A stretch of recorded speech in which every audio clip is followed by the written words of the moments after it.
স্বাস্থ্য বিভাগে আপনাদেরকে জানাচ্ছি স্বাগতম। আজকে আমাদের আলোচনার বিষয় হলো হাঁস না মুরগির ডিম, পুষ্টি কোনটিতে বেশি।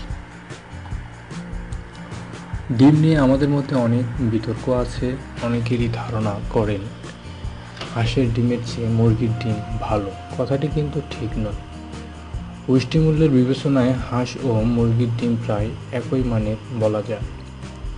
মুরগির ডিমই ভালো, মুরগির ডিম খেলে বেশি উপকার পাওয়া যাবে এমন ধারণা করা আসলেই ঠিক নয়। হাঁস ও মুরগির ডিম সম্পর্কিত তুলনামূলক কিছু তথ্য দিয়ে বিষয়টি আরও স্বচ্ছ করা যেতে পারে। প্রতি 100 গ্রাম খাদ্যোপযোগী হাঁসের ডিমে রয়েছে 181 কিলো ক্যালোরি খাদ্য শক্তি, আর মুরগির ডিমে আছে 173 কিলো ক্যালোরি। প্রতি 100 গ্রাম হাঁসের ডিমে আমিষ 13.5 গ্রাম, আর একই পরিমাণ মুরগির ডিমে 13.3 গ্রাম, এবং হাঁসের ডিমে চর্বি 13.7 গ্রাম, মুরগির ডিমের চর্বি 13.3 গ্রাম। 100 গ্রাম হাঁসের ডিমে ক্যালসিয়াম 70 মিলিগ্রাম, লৌহ 3 মিলিগ্রাম, ভিটামিন এ 269 মাইক্রোগ্রাম।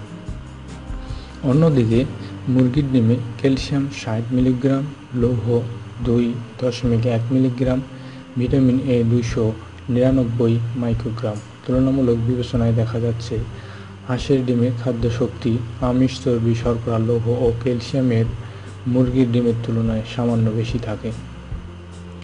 আর মুরগির ডিম হাঁসের ডিমের তুলনায় ভিটামিন এ এবং ভিটামিন B2 সামান্য বেশি থাকে। চুলচেরা বিচারে হাঁসের ডিমকেই বেশি পুষ্টিমান বলা যেতে পারে।